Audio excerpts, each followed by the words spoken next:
Welcome to the Athlete Insights Podcast, hosted by Yash Pad Day, a podcast focused on letting athletes tell their journeys in their sport. This podcast is presented by Boxed Water. Boxed water is better. Welcome into another episode of the Athlete Insights Podcast. Today I've got my guest, Aanen Moody. He's a guard. I was a guard for the University of Montana Grizzlies men's basketball team. Just finished up his career at the University of Montana. So, Aanen, thank you for joining me. I know you said you've done a couple podcasts, so thank you for taking the time. You got your camps coming up as well, for joining me and chopping up a little bit. Yeah, of course. Yeah, no problem. I'm happy to be here. Sounds good. But so as I know you had mentioned, you'd kind of seen kind of some of my stuff and know kind of how we roll with this, but I want to kind of start from the beginning for you is what's your earliest memory with sport? Did you start off playing basketball? Did you have other sports that you played early on? Kind of, can you talk about that a little bit? Yeah. Well, my first word was ball, so I guess you could say it started there. But Hmm. my first memory was when I was 6 years old. That's when I chose basketball. Gotcha. I was 6 years old, and I grew up with two coaches as parents. My dad Gotcha. was the head coach. My mom was the associate. Hmm. I grew up in a gym. Growing up in a gym, you want to do all types of stuff, but Hmm. your parents are coaches. They teach too usually. Yeah. My dad's teaching, he's sitting in his office, so I'm sitting there with him. Hmm. And I remember thinking to myself, like, I don't want to do this when I'm older. So Oh, I made a commitment to myself that if I worked every day, then I'll make the NBA and I'll play professional basketball. So at 6 years old, I was already thinking like that of yeah. like if I pick football, I don't have the genes for it. I look at my dad, I don't have the genes for it. If I Yeah. pick baseball, well, it's only 4 or 5 months out of the year because it Hmm. snows. Yeah. I'm from. So, and I think basketball was just the best choice for me. Yeah. And so you said you had thought about these other sports, baseball, football. Did you dabble in that a little bit when you were younger, or Yeah. how that come about? What kind of sports outside of basketball? I know you said your parents were coaches. You grew up in the gym, but what other sports did you kind of dabble in outside of Yeah, basketball as I well? tried to play them all. I mean, I think Okay, that's the best for development. gotcha. I played soccer at recess every day, even though we didn't competitively have soccer. I Hmm. played baseball all the way up to eighth grade, and that was like Gotcha. one of my favorite sports. Gotcha. I was all state in football. I Uh-huh. was all state in track. I was a jumper, and yeah, I tried to do as much as I could when I was a kid, but I knew that when it comes to college, I knew it was a profession. Just seeing what my parents We're doing. were doing, and Gotcha. yeah, so I chose basketball. I think it was just the the easiest way for me to get in the gym and get better. Hmm. And then speaking of your youth career in basketball specifically, is there a memorable moment or something memorable that stands out to you in your youth basketball career, you would say? Yeah. I do remember I was in the second grade and we Uh-huh. played up in the fourth grade division. Gotcha. Our little travel team, my dad was the coach, right? Uh-huh. So we played in Bismarck, which is like 2 hours away, and we're driving back and we stopped at see my grandparents on the way back. So we got back at like 1, 2 a.m. Uh-huh. We didn't talk the whole way there. We didn't talk because we lost, right? And we're second Right. graders. So we're not Gotcha. supposed to win, but I was just so pissed. So we pulled up in the driveway and my dad looks at back at me and he goes, "What's wrong?" And I said, "Can we just go to the gym?" Because my dad had access to the gym whenever he wanted. So Gotcha. we got to the gym at like 2 a.m. We stayed there till 3 or 4, and we both had to get up on Monday morning, right? And just go about Wow. our day. So that's Yeah. what we started to do. Like I never went to the pizza parties. Yeah. My dad, we would just go to the gym every time we lost. We had a Yeah. routine. No, and that's a great mindset to have, right? Anytime you can get better and trying to get better day by day, let everybody, you talk about like in order to be successful, you talk about how your goal is to get to the NBA. You got to be Uh-huh. able to sacrifice and willing to put the time in when other people aren't, and that's when you have other people going to parties and other things and doing things.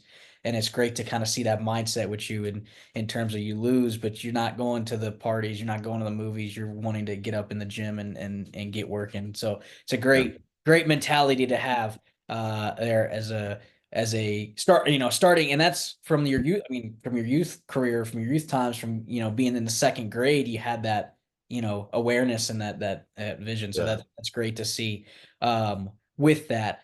And so I want to kind of transition now into your high school basketball career and kind of what your high school and basketball experience was. So can you talk a little bit about that, your experience playing high school basketball, kind of how you evolved in your high school game as Yeah. well?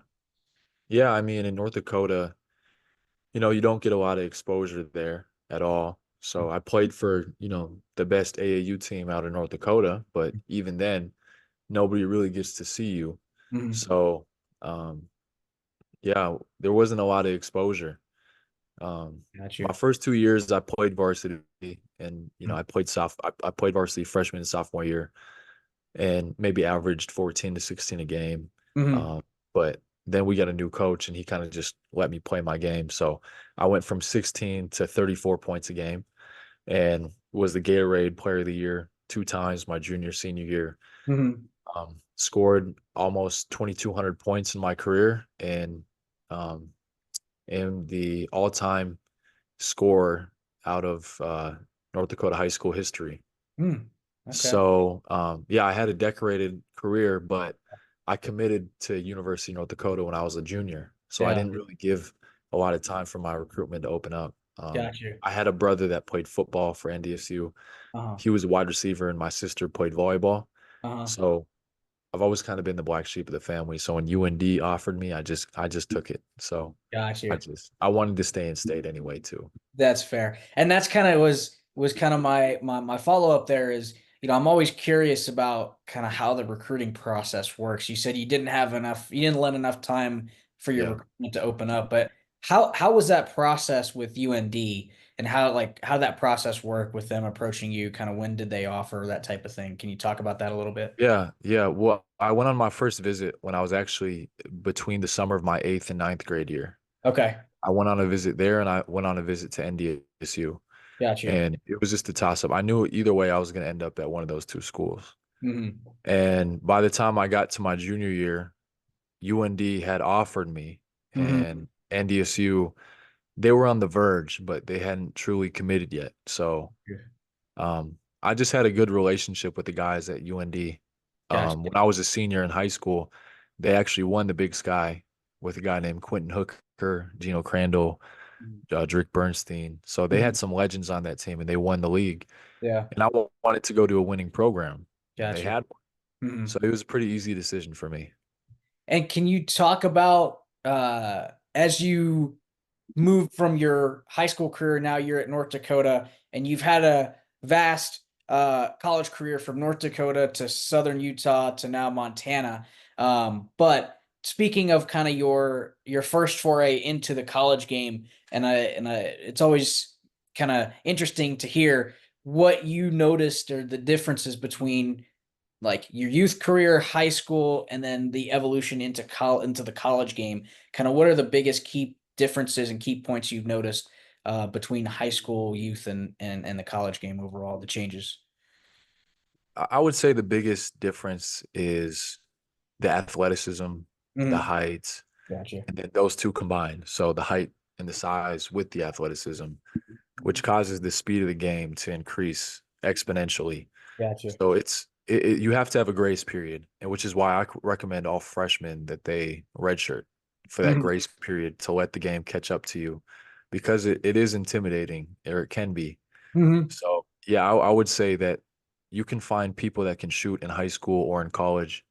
You can find skilled basketball players anywhere, but it's hard to find skilled basketball players that are 6'6" and jump out the gym. Yeah. So, that's the main difference.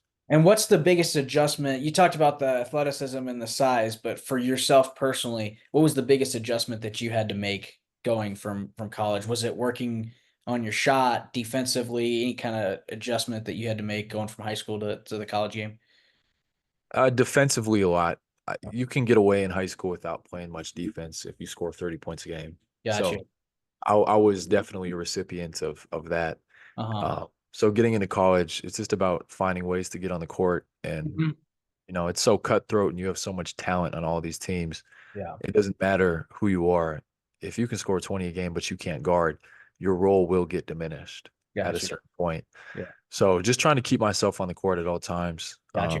how to defend, and then learning the game IQ wise. That Uh-huh. was like a big thing for me too, of Mhm. like learning like the domino effect of like how help defenses rotate. Yeah. And, once you understand that, then you go into games and you're not nervous because you know it's going to happen. Yep. And film and can you Yeah. talk, speaking of kind of understanding those defenses and help defensive screens, ball screens, stuff like that. Yeah. I know I coached football here in Greeley Mm. for a bit, and so can you talk about and we used to harp on film, watching film, and the importance of film. Can you talk about that, especially at the college level, how important it is to watch film and to study and understand film? Yeah. I mean, it's everything at this level. We watch like 30 minutes to an hour film basically a day. Gotcha. Um, we'll watch whole games. We'll Gotcha. watch the whole game. And so you can imagine going through the whole game and you're stopping it, almost every play. Like Mhm. we'll be in there for hours. Yeah. But it's so important because the game is so fast and things move. Like the present moment, it goes by so quick that you don't Mhm. have time to think about the past or think about what's going to come ahead. You just have to be there and you just got to Gotcha. play. Yeah. But afterwards, the reflection of film and being able to just watch yourself make those mistakes Mhm. and then take off your cool hat, take off your ego and Mhm. then really look yourself in the mirror and like those moments are actually going to make you grow more so Gotcha. than getting in the gym sometimes, Mhm. Yeah. Um, And I know, like coaches, and I've heard coaches and other being in athletics like harp on that film and yeah, film study. But it is, I mean, it's great to hear you kind of articulate that the importance of really like, watching those games and understanding kind of you like you said, like you go in, like the game is like the test, right? And then the film is yeah, like what your homework is that you're studying. If you do your exactly, homework, you're not going to be as nervous, like you mentioned. You're not nervous going into the games. You're not nervous exactly. for the test. So, the importance of how film and the evolution of how film plays into each game is so important, and understanding that from that technical level as well. And so, can you, speaking of North Dakota, and we'll kind of go through each of the colleges you've been at, but North Dakota specifically, what's one thing or one lesson you took away from your time at North Dakota? Um, Would you say? it was such a big difference for me going from the high school game to being in this Division I program. Yeah. But I would say just knowing how to be confident in tough Mhm. situations. Like we just had a really, really like just rough team, just real, real confident. And like, one-on-one games were just super physical, Yeah. tons of arguing on Gotcha. and off the court. Gotcha. Some may call it hostile, but for me, it was like really a growing area where I kind of had to be a man and stick up for myself and talk trash, and be the aggressor. Yeah. Otherwise people are going to prey on your weakness. Mhm. And coming to that realization that young really helped me for the rest of my career, just developing that chip on my shoulder and then just, kind of flipping the script and being the aggressor instead of the one that people can prey on. And that's what I was. I was, a scrawny white kid from Dickinson, North Dakota that was coming in this program with all these guys who are solidified. Yeah. Of course, they're going to pick on me and try me. Um, but it was good for me. So, Helped you kind of grow as yeah, through your college career. And speaking of that college career, now on and obviously there's so much talk with transfer portal and yeah. all that, NIL, transfer portal, all that stuff. Can you talk me through your decision and kind of how you ended up at Southern Utah? You're like transferring out to Southern Utah. Can you talk me? Yeah, yeah. I mean, I had a coaching change at Gotcha. university. I planned to stay there every single year, Gotcha. but I had a coaching change, and we had another guy came in named Paul Sather, and I got hurt during that year, and I wasn't his recruit, and we had a good relationship. We just didn't have a great relationship, Gotcha. and so I tore my labrum in my shoulder. I missed part of the year, Mhm. got a medical red shirt for the season, and just decided that it was just best for me to go and open up my recruitment again. Mhm. And this was actually before the transfer portal was even a thing, Yeah. where you got that waiver, right? The one free transfer. Now I think it's unlimited. Yep. But this was I had to write, like a 2-page letter to the NCAA of why I wanted to transfer and what had gone on. And Gotcha. um so the coaches helped me with that. Eventually I got it approved. Hmm. And then later in that year, the NCAA approved officially that you could Yeah. have one official transfer. Gotcha. Um, yeah. And so obviously you end up at Southern Utah. You help them win a Big Sky Mhm. title in 2020 in the COVID era, 2020, 2021 year. And so again, I'll kind of restructure that question that I asked about North Dakota. What's something you Yeah. took away from your experience at Southern Utah? Just be patient, I think. I came in there with high expectations, but I ended up playing behind two guys who are in the G League right now and Mhm. doing well in the G League behind John Knight the third and Tevian Jones. Got you. So, the minutes they weren't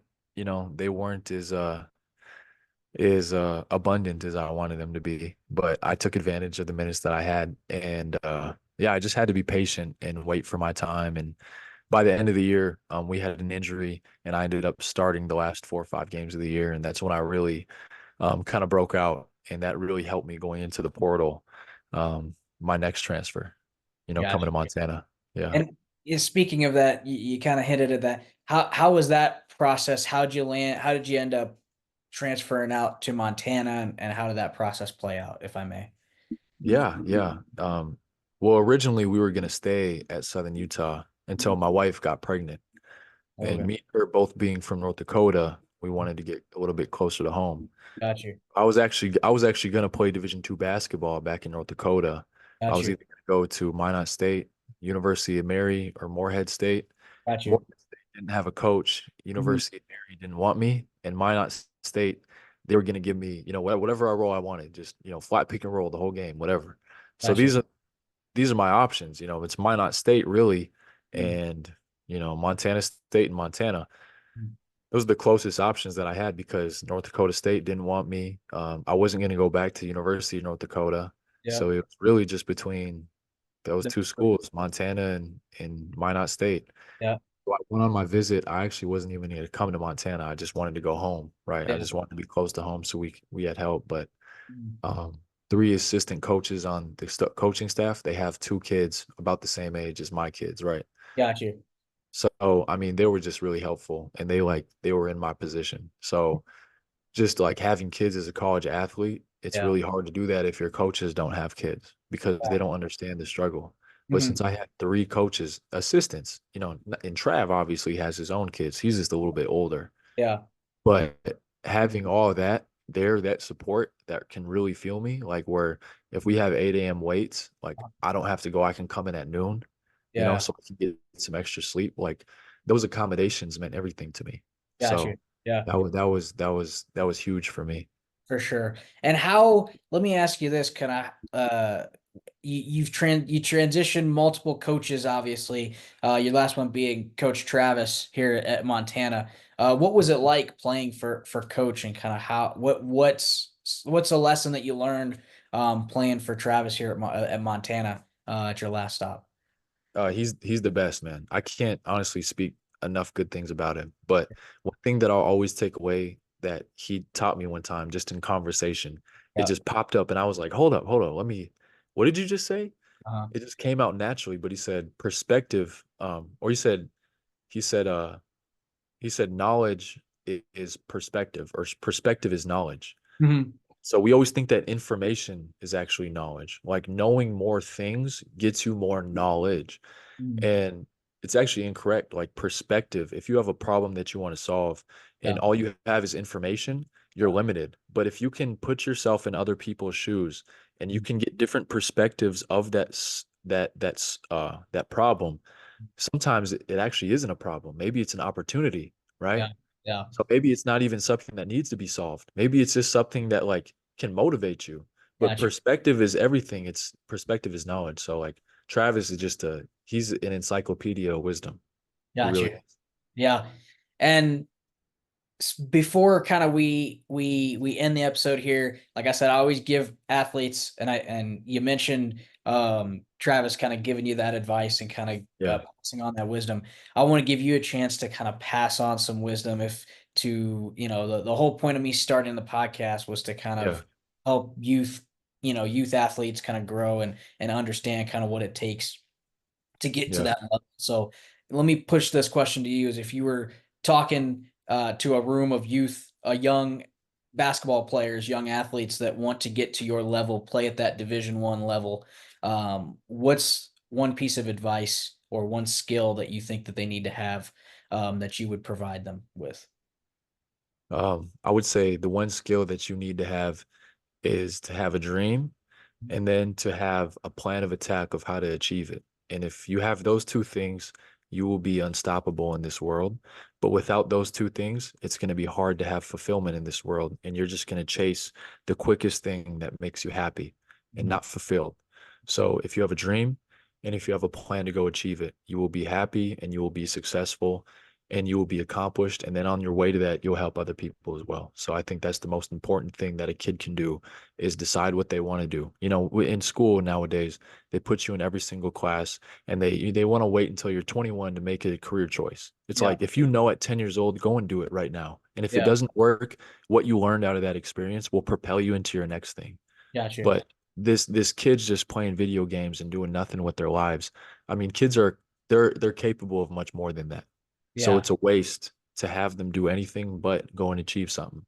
Well, and it's great that you said that, because like you mentioned, kids are playing video games and kind of seeing that, and I Yeah. see that all the time now with kids on iPhones and doing that, and I'm like, and that's why, like, I heavily respect kind of the mentality that you had as a kid of like, hey, I didn't Yeah. want to go to the parties, I don't want to go, to this and that, I want to go to the gym, I want to get work in. That's so respectable. Because you don't see that so much nowadays. You see the kids opting to go what you would consider the easy way out or the easy route. And it's like, no, in order to be where, and that's kind of what I want to showcase, like in order to get to where you're at, you had to sacrifice, you had to, adapt, Mhm. you had to make changes. And that's why you're playing at that Division I level. And so that's great advice on Yeah. it. That's great to kind of see kind of that mentality. And that's why I said, like, seeing that mentality, I'm kind of that same way, that mentality. Yeah. So to see that match of mentality was great to kind of hear throughout this. So Yeah. uh, but that's all the time we have for this episode of the Athlete Insights podcast.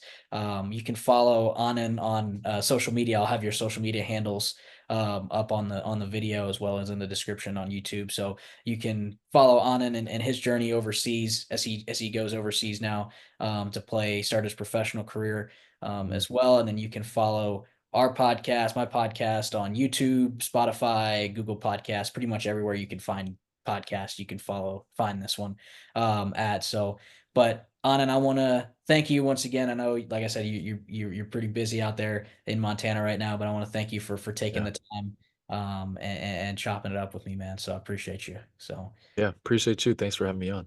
yep. So, but we'll see you next time.